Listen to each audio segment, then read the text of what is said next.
Bangladesh is free. The people of Bangladesh are free.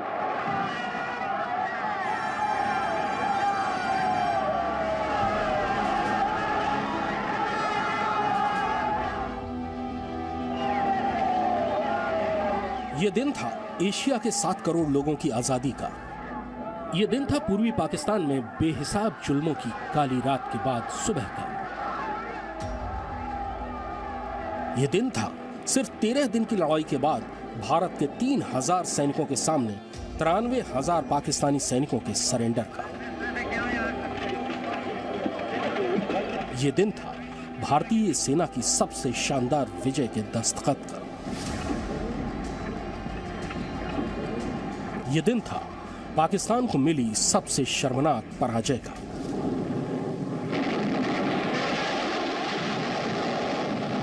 सोलह दिसंबर के दिन न केवल पाकिस्तान बल्कि पूरी दुनिया को भारत की ताकत का अंदाजा हो गया था। यह दिन एक नए राष्ट्र बांग्लादेश के उदय का था। Bangladesh is free.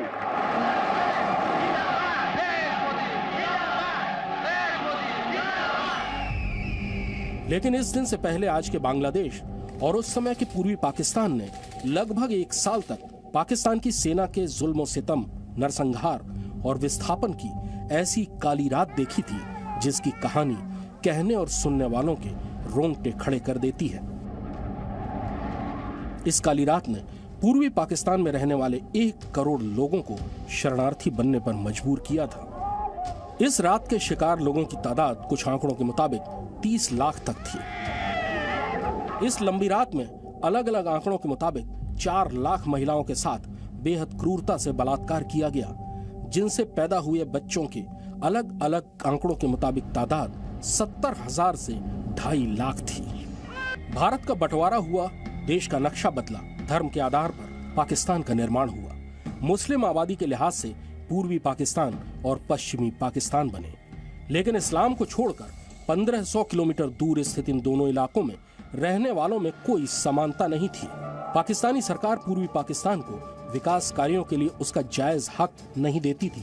1950 से 1970 तक पूर्वी पाकिस्तान को पाकिस्तान के कुल बजट का औसतन 40% हिस्सा मिलता था, जबकि उसकी जनसंख्या ज्यादा थी। पाकिस्तान की सेना में पूर्वी पाकिस्तान के केवल 5% सैनिक थे और उनमें से बहुत कम कमांडिंग स्तर पर थे।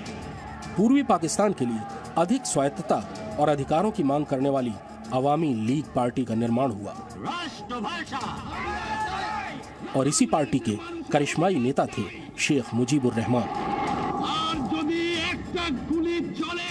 शेख मुजीबुर रहमान के नेतृत्व में पूर्वी पाकिस्तान के लिए अधिकारों की मांग जोर पकड़ रही थी।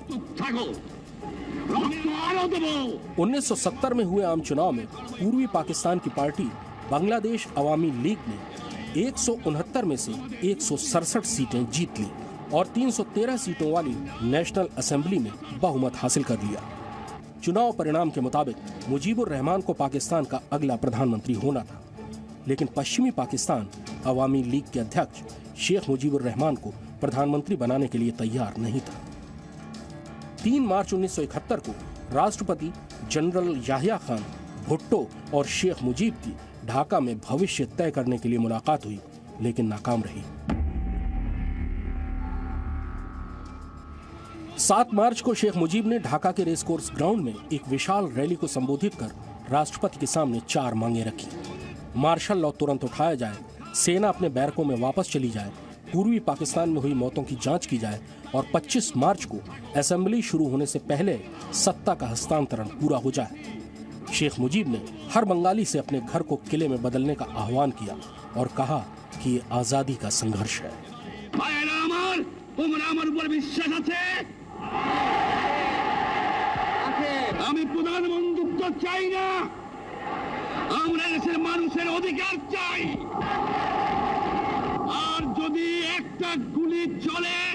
আর যদি আমার লোকের উপর হত্যা করা হয় তোমাদের উপর কাছে আমার অনুরোধ রইল প্রত্যেক ঘরে ঘরে দুর্গ করে তোলো তোমাদের যা কিছু আছে তাই নিয়ে শত্রুর মোকাবেলা করতে হবে এবং আগুনের তোড়ে রাস্তাঘাট যা যা আছে সব কিছু আমি যদি হুকুম দেবার নাও পারি তোমরা বন্ধ করে দেবে এবং তোমাদের যা কিছু আছে তাই নিয়ে প্রস্তুত থাকো। মনে রাখবা, রক্ত যখন দিয়েছি রক্ত আরো দেবো, এদেশের মানুষকে মুক্ত করে ছাড়বো ইনশাআল্লাহ। এবারে সংগ্রাম আমাদের মুক্তির সংগ্রাম, এবারে সংগ্রাম स्वाधीनता संग्राम। 7 मार्च को ही पूर्वी पाकिस्तान में सेना का commander lieutenant general tikka Khan को बना दिया गया, जो बलूचिस्तान में बलोच आंदोलन को क्रूरता से दबाने के लिए बुचर ऑफ बलूचिस्तान कहा जाता था। कुछ ही दिनों में उसे एक नया नाम मिलने वाला था, बुचर ऑफ बंगाल। अगले कुछ दिनों तक पाकिस्तान इंटरनेशनल एयरलाइंस ने यात्रियों को टिकट देना बंद कर दिया। अब ये एयरलाइंस केवल सरकारी कर्मचारियों को पश्चिमी पाकिस्तान से ढाका ला रही थी। उनके पास बड़े ट्रंक और बैग होते थे। ये सादे कपड़ों में पाकिस्तानी सेना थी। विदेशी पत्रकारों को पूर्वी पाकिस्तान से बाहर कर दिया गया।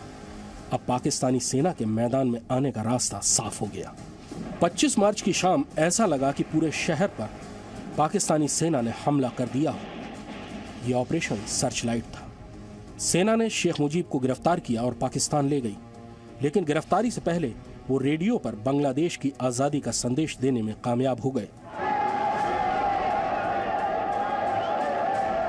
इस रात ढाका यूनिवर्सिटी पर टैंक चढ़ा दिए गए। यूनिवर्सिटी के हिंदू छात्रावास जगन्नाथ हॉल में 700 से ज्यादा छात्र उसी रात मार डाले गए। पाकिस्तानी सेना ने 3 मिलिशिया गिरोह बनाए, अल शम्स, अल बद्र और रजाकार। बिहारी मुसलमानों के ये गिरोह बंगालियों और खास तौर पर हिंदुओं की बस्ती में खौफ का दूसरा नाम बन गए। डरे हुए बांग्लादेशियों ने भागना शुरू किया, पैदल, नावों में, रिक्शा पर या बैलगाड़ी में। ये किसी भी तरह असम, त्रिपुरा या पश्चिम बंगाल पहुंचना चाहते थे। कुछ महीनों में ही भारत पहुंचने वाले शरणार्थियों की संख्या 1 करोड़ तक पहुंच गई। इनमें 60 से 70% हिंदू थे, लेकिन हर बांग्लादेशी इतना भाग्यशाली नहीं था। This is not only a question of relief, it's an economic question, it's a political question, it's a social question for us. What was supposed to be Pakistan's internal problem is now sought to be made in India's internal problem. पश्चिमी पाकिस्तान के सैनिक हिंदुओं और बुद्धिजीवियों को पूरे फसाद की जड़ मानते थे। ये नफरत नरसंहार की सैनिक नीति बन गई। टिक्का खान की जगह अप्रैल में eastern commander lieutenant general A.A.K. Niazi को बनाया गया। युद्ध के बाद पाकिस्तानी सेना के अफसरों ने जांच कमेटी को बताया था कि सेना अध्यक्ष सहित सारे उच्चाधिकारी आपस में मजाक करते थे कि उन्होंने आज कितने हिंदुओं को मारा। एक लेफ्टिनेंट कर्नल ने कमेटी को बताया था कि जनरल नियाजी ने उससे सैनिकों से खास तौर पर पूछने को कहा था कि किसने कितने हिंदू मारे। मई में हिंदुओं को मारने का एक लिखित आदेश तक जारी कर दिया गया। बलात्कार लगभग 9 महीने तक चले नरसंहार का मुख्य हथियार था। हिंदू महिलाओं को सामूहिक बलात्कार के बाद क्रूरता से मार डाला जाता था, जबकि मुसलमान बंगाली औरतों को जिंदा छोड़ा जाता था ताकि वो अच्छे मुसलमान बच्चे पैदा करें। इधर भारत सरकार पर शरणार्थियों का बोझ बढ़ता जा रहा था। अप्रैल आते आते इनकी तादाद 10 लाख हो गई। इंदिरा गांधी सरकार पर कुछ करने का दबाव बन रहा था, यहां तक कि सीधी सैनिक कार्रवाई का भी। अप्रैल में इंदिरा गांधी ने सेना अध्यक्ष सैम मानेकशॉ से पूर्वी पाकिस्तान में सैनिक कार्रवाई पर चर्चा की।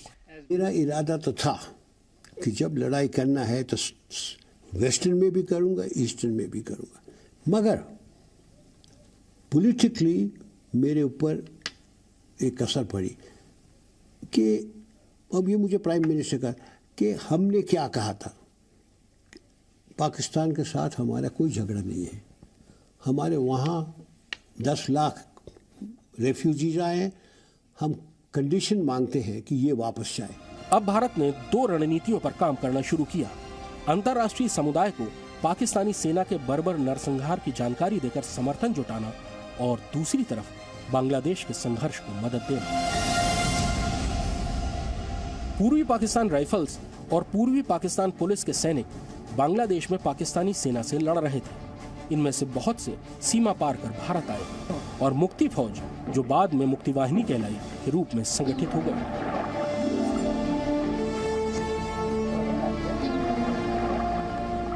इनमें बड़े पैमाने पर शरणार्थी युवक शामिल थे।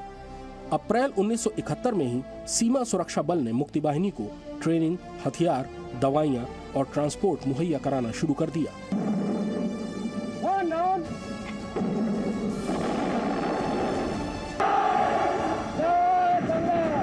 मई से मुक्ति वाहिनी की ट्रेनिंग में भारतीय सेना सीधी जुड़ गई। मुक्ति वाहिनी को 7 सेक्टरों में बांटा गया और अलग अलग इलाकों से बांग्लादेश में पाकिस्तानी सेना पर हमले शुरू कर दिए गए। अप्रैल से लेकर नवंबर तक मुक्ति वाहिनी के योद्धाओं ने बांग्लादेश में 231 पुल, 122 रेलवे लाइन और 90 बिजली घर तबाह करके पाकिस्तानी सेना की सप्लाई लाइन काट दी। मुक्ति वाहिनी के हाथों पाकिस्तानी सेना के 237 अफसर, 136 जेसीओ और 3559 जवान मारे गए। इसके अलावा बड़ी तादाद में पुलिस, रेंजर और रजाकारों को ही मुक्ति वाहिनी के हाथों मरना पड़ा।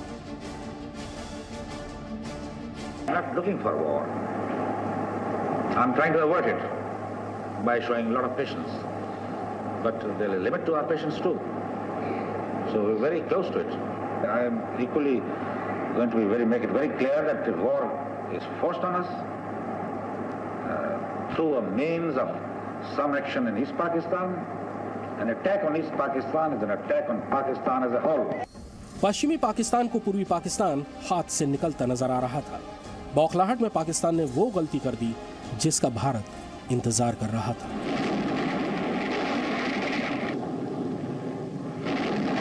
तीन दिसंबर 1971 को शाम 5:30 बजे पाकिस्तान की वायुसेना ने पठानकोट, अमृतसर, अंबाला, आगरा, सिरसा, उत्तरलाई, जोधपुर, जैसलमेर और जामनगर पर एक साथ हमला शुरू किया, जो रात 10:30 तक जारी रहे।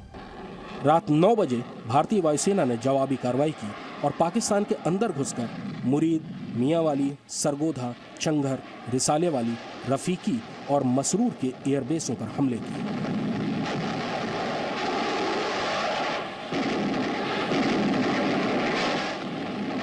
प्रधानमंत्री इंदिरा गांधी ने आधी रात को देश को संबोधित किया।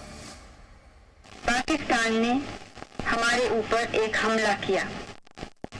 पाकिस्तानी हवाई जहाजों ने हमारे अमृतसर, पठानकोट, श्रीनगर, अवंतीपुर, उत्तरलाई, जोधपुर, अंबाला और आगरे के हवाई अड्डों पर बमबाजी की। मुझे मालूम है कि ये समय कठिनाई का है, त्याग का है, लेकिन भारत में इन गुणों की कमी नहीं है। हम सबों को हिम्मत दिखानी है, दृढ़ता दिखानी है, एकता दिखानी है और इस चुनौती का सामना जोरों से करना है। मुझे जरा भी संदेह नहीं है कि विजयी भारत की जनता की, भारत की बहादुर सेना की होगी।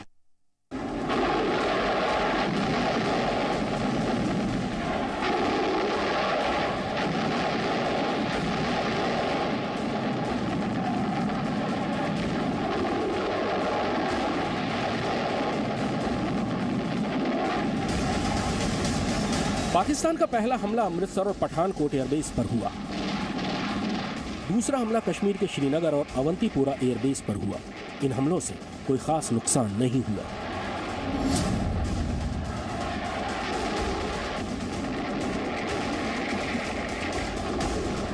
अगले हमले आगरा, अंबाला, लुधियाना, सिरसा, जोधपुर, जैसलमेर, उत्तरलाई, भुज और जामनगर में हुए। इन हमलों में कोई बड़ा नुकसान नहीं हुआ क्योंकि भारतीय सेनाएं हमले के लिए तैयार थी। यहां तक कि आगरा एयरबेस से कुछ घंटों बाद ही वायुसेना ने उड़ान भरनी शुरू कर दी थी। अब बारी भारत की जवाबी कार्रवाई की थी, जो भारतीय सेना ने उसी रात शुरू कर दी।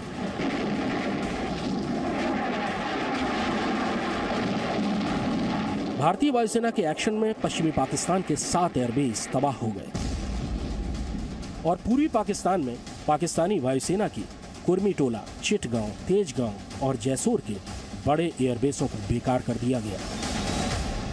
केवल 2 दिन में पूर्वी पाकिस्तान में पाकिस्तानी एयरफोर्स के सारे बेस भारतीय वायुसेना, नौसेना और मुक्ति वाहिनी की कार्रवाई में तबाह हो गए।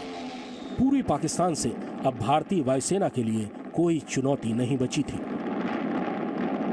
चारों हवाई जहाज़ों ने बॉम्ब गिराए और हमारे सारे 8 के 8 बॉम्ब रनवे के ऊपर गिरे। और जैसे अटैक के बाद घूम के देखा तो सारे रनवे के ऊपर धुआंधार हो रहा था। 6 तारीख की सुबह के बाद पाकिस्तान एयरफोर्स का कोई हवाई जहाज़ भी ढाका एयरपोर्ट से या बांग्लादेश के अंदर फ्लाई नहीं किया। भारतीय वायुसेना के हमले से पाकिस्तानी वायुसेना की कमर टूट चुकी थी और अब बारी भारतीय नौसेना की थी, जिनके शौर्य का सबसे सुनहरा अध्याय 1971 में पाकिस्तान के खिलाफ लड़े गए युद्ध में लिखा जाना था। कराची पर बड़े हमले की अनुमति तत्कालीन नौसेना अध्यक्ष एडमिरल एस.एम. नंदा ने पहले ही प्रधानमंत्री इंदिरा गांधी से ले ली थी। सितंबर-अक्टूबर में वो श्रीमती गांधी के पास पहुंची, prime minister of India, war time prime minister of India, और उन्होंने उनसे बोला, मैडम अगर मैं कराची को अटैक करूं तो आपको कोई एतराज़ तो नहीं होगा? तो श्रीमती गांधी कहा जाता है कि उन्होंने थोड़ा सोच विचार किया और एडमिरल नंदा को बोला, admiral if there is a war there is a war. That was sufficient input to admiral Nanda, जा भाई लड़ाई कर।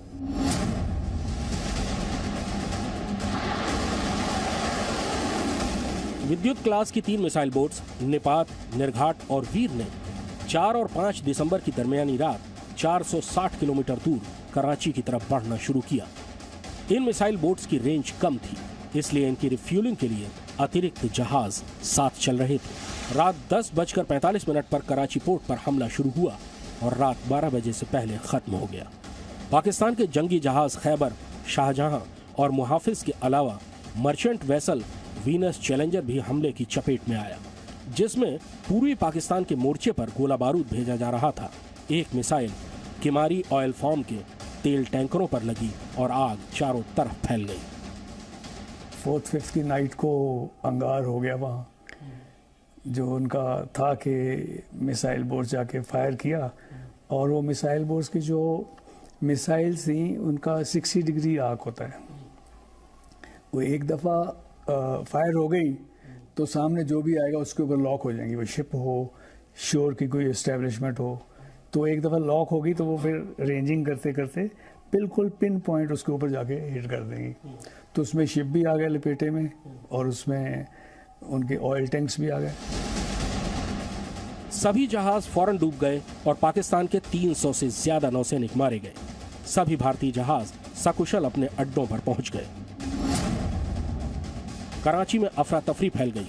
पहले भारतीय हवाई हमले का अलर्ट हुआ और एंटी एयरक्राफ्ट गनें तैयार की गईं। फिर अफवाह फैली कि भारतीय सैनिक कराची पहुंच गए हैं और घबराहट चरम पर पहुंच गई। पाकिस्तान ने अपनी नौसेना के जहाजों में कम से कम गोला बारूद रखने और रात के समय समुद्र में न निकलने का आदेश जारी किया। इससे पाकिस्तानी नौसैनिकों के मनोबल पर बहुत बुरा असर पड़ा, लेकिन अभी पाकिस्तानी नौसेना को एक और हमला झेलना था।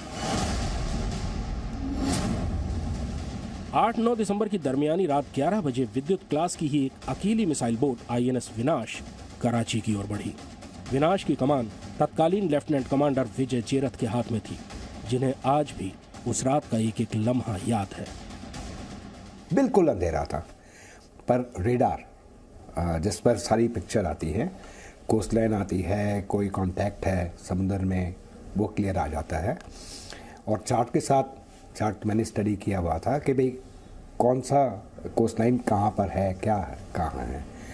जब मेरा रेडार ऑन हुआ और मैंने अपने OTC को रिपोर्ट किया कि 15 मील के करीब आगे एक जहाज़ों का गुच्छा है, तो उन्होंने बोला यही आपके टारगेट हैं, आप अटैक करो। मिसाइल बोट INS विनाश 4 मिसाइलों से लैस थी। एक एक करके लेफ्टिनेंट कमांडर विजय चेरथ ने 4 मिसाइलें फायर कर दी और कराची बंदरगाह आग में घिर गया। अटैक करने के पहले एकदम अंधेरी रात थी, और जब मैंने दरवाज़ा खोल के अपर ब्रिज पे कदम रखने की कोशिश की, एक सेकंड के लिए तो मैं वहाँ जैसे जम गया था, क्योंकि बाहर जो दृश्य था वो उत्तर से लेके पूरब तक सारा होराइजन 60 डिग्री 40-60 डिग्री तक सिर्फ आग ही आग थी। युद्ध शुरू होने के हफ्ते भर के बाद ही पाकिस्तान की वायुसेना और नौसेना लड़ने के काबिल नहीं बची। ईस्ट पाकिस्तान में मैं आहिस्ते आहिस्ते करके लड़ाई से पहले मेरी फौज अंदर जाती रही, मगर मैं ऐसा नहीं करना चाहता था कि याया खान जल्दी नाराज़ हो जाए, जब तक मैं बिल्कुल नहीं तैयार। फिर 3 दिसंबर को शाम के 6 बजे याया खान ने गुस्सा किया, उसने हमला किया। भारतीय नौसेना के पास एयरक्राफ्ट कैरियर INS विक्रांत था, जो पाकिस्तान के लिए चुनौती था। पाकिस्तान ने अपनी सबसे ताकतवर सबमरीन गाजी को नवंबर में विक्रांत को खोजने और तबाह करने के लिए भेजा। गाजी ने बहुत खामोशी से अरब सागर और हिंद महासागर पार किया और बंगाल की खाड़ी में घुसी, लेकिन भारतीय नौसेना को उसका सुराग मिल रहा था। जब शुरू में हम पोर्ट ब्लेयर मद्रास छोड़ के विशाखापट्टनम छोड़ के हम पोर्ट ब्लेयर की तरफ गए और वहाँ एक आइलैंड ग्रुप में जाके छुप गए, और वो गाजी समझा कि हम विशाखापट्टनम में ही हैं, तो वहाँ चली गई। 3 दिसंबर की रात को INS राजपूत पूरी सतर्कता के साथ रात 11:40 पर बंदरगाह से निकला और उसे गाजी की आहट मिली। राजपूत के कैप्टन इंदर सिंह ने 2 बड़े डेप्थ चार्ज समुद्र में डाल दिए। आधी रात के कुछ बाद एक धमाके ने पूरे विशाखापट्टनम को हिला दिया। अपने 93 नौसैनिकों के साथ गाजी समुद्र में डूब गई। INS विक्रांत से उड़े सी हॉक्स और एलिजे फाइटर एयरक्राफ्ट ने चिटगांव, चालना, खुलना और मोंगला बंदरगाहों को तबाह कर दिया। पाकिस्तानी फौजें बांग्लादेश में पूरी तौर पर काट दी गई। उन तक समुद्र से न मदद पहुंच सकती थी और न ही सैनिक। पहले ही दिन में बंदरगाह में ही अटैक हुए सी हॉक से और सब डैमेज हो गए। तो किसी ने बाहर चिटागोंग से तो कोई जहाज बाहर निकलने की कोशिश ही नहीं की। एक जहाज निकल रहा था खुलना की तरफ से, बाहर आ रहा था, उसको रिवर माउथ पर ही डैमेज कर दिया। वो जहाज भी में आग लग गई और ब्लैक स्मोक निकलना शुरू हो गया। डूबा नहीं, लेकिन इतना डैमेज हो गया कि क्रू छोड़ के भाग गए। फिर 1-2 जहाज हमको बाहर मिले, वो भी अटैक किए गए, उनके भी क्रू बोट लोअर की और भाग गए।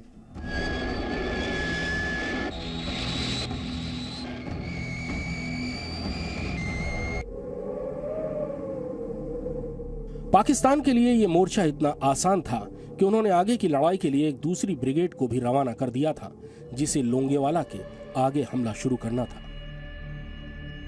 लेकिन 23 पंजाब की एक कंपनी ने मेजर कुलदीप सिंह चांदपुरी के नेतृत्व में पूरी रात पाकिस्तानी हमले को रोक कर रखा। सुबह होते ही भारतीय वायुसेना के 4 हंटर और 3 मारुत फाइटर एयरक्राफ्ट ने पाकिस्तानी टैंकों पर हमला शुरू कर दिया। दोपहर तक पाकिस्तान के 40 में से 34 टैंक पूरी तौर पर तबाह कर दिए गए और बाकी को पकड़ लिया गया। इस एक लड़ाई ने पूरे पश्चिमी मोर्चे पर युद्ध का पासा पलट दिया।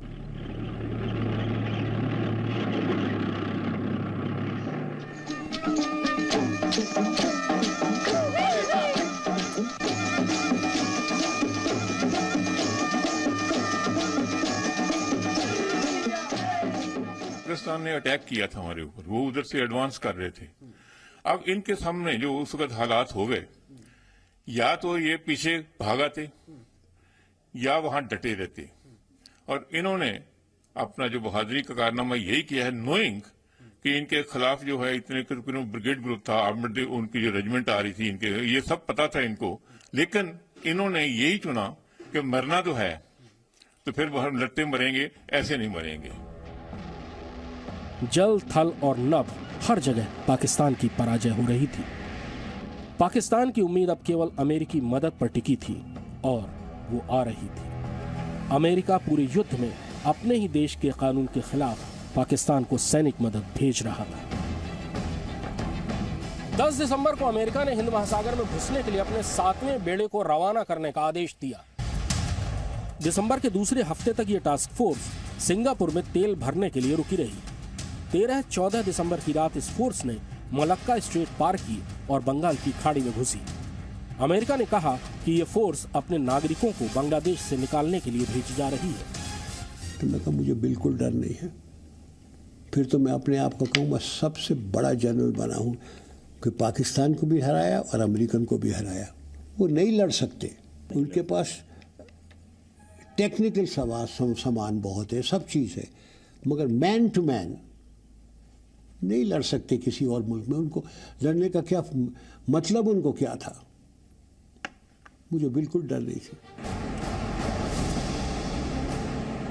भारत में आशंकाएं अपने चरम पर थी और अमेरिका के साथ सीधे युद्ध की अफवाहें उड़ने लगी। लेकिन बहुत ऊंचे स्तर के कुछ लोगों के अलावा पूरे भारत को यह पता नहीं था कि उस दौर की महाशक्ति सोवियत संघ की इस पूरे घटनाक्रम पर नजर थी और वो अपने दोस्त भारत की मदद के लिए पूरी तौर पर तैयार था। 6 दिसंबर को ही सोवियत संघ के जंगी जहाजों के 2 बेड़े व्लादिवोस्टॉक से हिंद महासागर के लिए रवाना हो चुके थे। इनमें क्रूजर और डिस्ट्रॉयर्स के अलावा न्यूक्लियर मिसाइलों से लैस एक सबमरीन भी थी। एक अन्य न्यूक्लियर सबमरीन भी इनके पीछे चल रही थी। ये सोवियत बेड़ा अमेरिकी टास्क फोर्स का तब तक पीछा करता रहा जब तक वो हिंद महासागर से बाहर नहीं निकल गया। इधर पश्चिमी मोर्चे पर सिंध के बड़े हिस्से पर एक दुस्साहसी कमांडो ऑपरेशन के बाद भारतीय सेना ने कब्जा कर लिया था। 10वीं पैराशूट रेजिमेंट के commanding officer colonel Bhawani Singh के नेतृत्व में बाड़मेर के पास से 5 दिसंबर को कमांडोज ने दुश्मन के इलाके में घुसना शुरू कर दिया। 7 दिसंबर को पाकिस्तानी रेंजर्स के हेडक्वार्टर छाछरों पर बहुत आसानी से कब्जा कर लिया गया। 8 दिसंबर को नगर पारकर और वीरबाह पर भी कब्जा कर लिया। इसके बाद इस्लाम कोट पर भी तिरंगा लहरा दिया गया।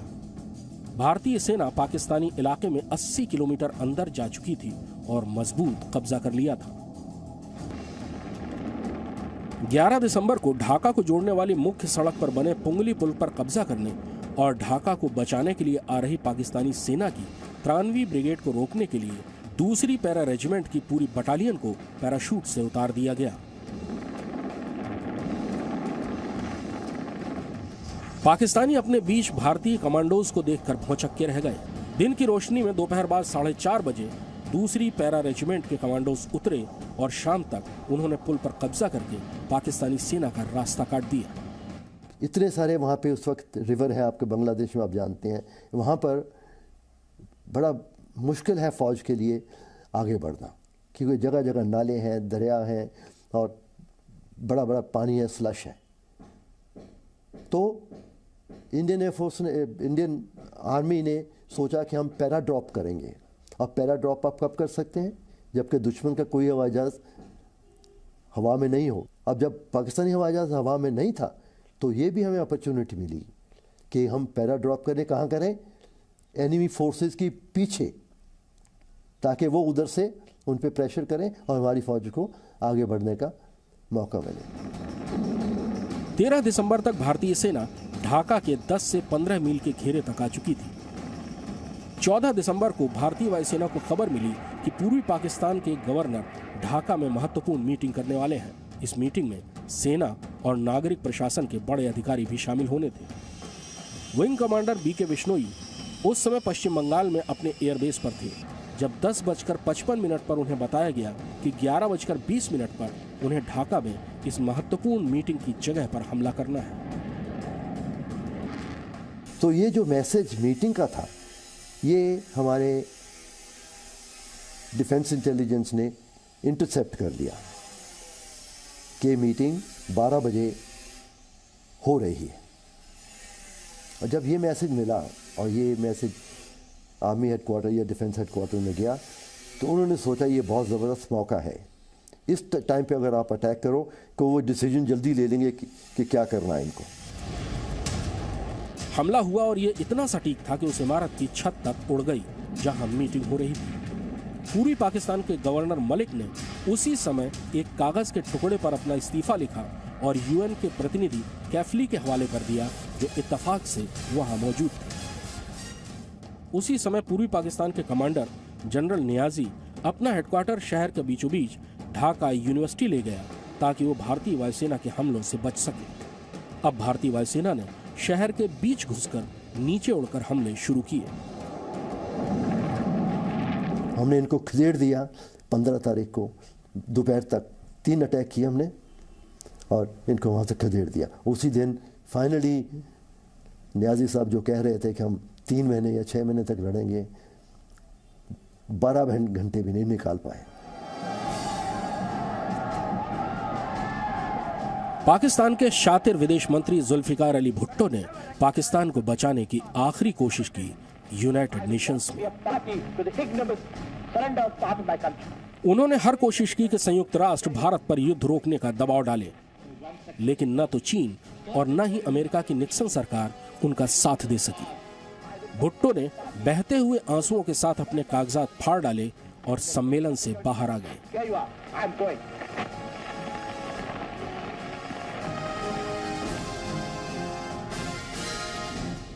इधर ढाका में जनरल नियाजी का हौसला टूट रहा था। तकरीबन 10-11 दिन के बाद मैं बिल्कुल मेरे मन में कोई शक नहीं था कि अभी लड़ेंगे, सरेंडर करेंगे, और मैंने सरेंडर डॉक्यूमेंट तैयार करके रखा था। एक साल लंबी काली रात का अंत करीब था, लेकिन मरता हुआ दरिंदा अपना आखिरी वार कर रहा था। पाकिस्तानी सेना ने 15 से 16 दिसंबर की रात ढाका के सैकड़ों पत्रकारों, कलाकारों, प्रोफेसरों, डॉक्टरों और बुद्धिजीवियों को उनके घरों से निकाला और उनकी सामूहिक हत्याएं शुरू कर दी। पाकिस्तान की सेना की कमर पूरी तौर पर टूट चुकी थी और इधर भारत में इस युद्ध की रणनीति बना रहे सैन्य अधिकारी समझ चुके थे कि पाकिस्तान के पास सरेंडर के अलावा कोई चारा नहीं बचा। और फिर मैंने जगजीत सिंह को ये भी कहा था, I talk to him in English, कि ये तेरे लिए बहुत बड़ा दिन है, जब तू सरेंडर लेने जाएगा, take your wife with you. तो सब लोग कहते, yes take your wife, it's a big day in his life. दूसरे विश्व युद्ध के बाद सबसे बड़ा सरेंडर होना था, और वो भी सार्वजनिक तौर पर, उन बांग्लादेशियों की आंखों के सामने जिन पर 1 साल तक इसी पाकिस्तानी सेना ने सबसे भयानक अत्याचार किए थे। Please think it over. I'll give you 30 minutes, and if you don't accept it, I will have no option but to order resumption of hostilities and bombing of Dhaka cantonment. Then I walked out. I said, what have I done? He has 26,400 troops. We have 3,000 or some 30 miles out of Mirpur. What do we do? I was pacing up and down. Oh, I was very worried. I said, Aurora is going to land in a little while. The ceasefire expires in a little while. What if he says no? What do? I have nothing in mind. I have nothing in mind. So I walked back. The paper I gave him was lying on the table. I said, General, do you accept this? I asked him 3 times. He didn't answer. So I picked it up and I said, take it as accepted. Then I said that you will surrender in the race course.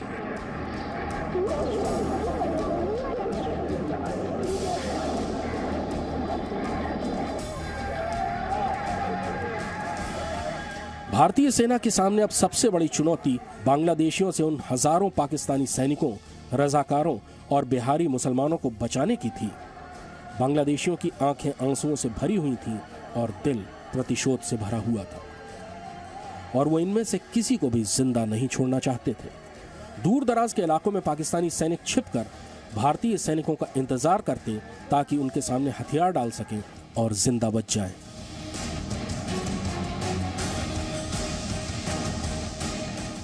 100 Pakistani सैनिकों के 10 से 15 भारतीय सैनिकों के आगे हथियार डालने की भी घटनाएं हुई। In the heirs of democratic movement, Bangladesh is free. The people of Bangladesh are free. जुल्म की काली रात के बाद बांग्लादेश के झंडे में मौजूद लाल सूरज का उदय हुआ। बांग्लादेश नया देश बना। शेख मुजीब पाकिस्तान की कैद से आजाद हुए। भारत ने जो वादा किया था उसे पूरा किया। हमने यहाँ भारत में भी 3 वादे किए थे अपनी जनता से। पहले ये कि जो शरणार्थी यहाँ आए हैं वो सब वापस जाएंगे। दूसरा ये कि हम हर तरह से मुक्ति वाहिनी की सहायता करेंगे, बांग्लादेश के लोगों की मदद करेंगे। और तीसरे कि शेख साहब को हम जरूर छुड़वाएंगे जेल से। हमने भी अपने तीनों वादे पूरे किए।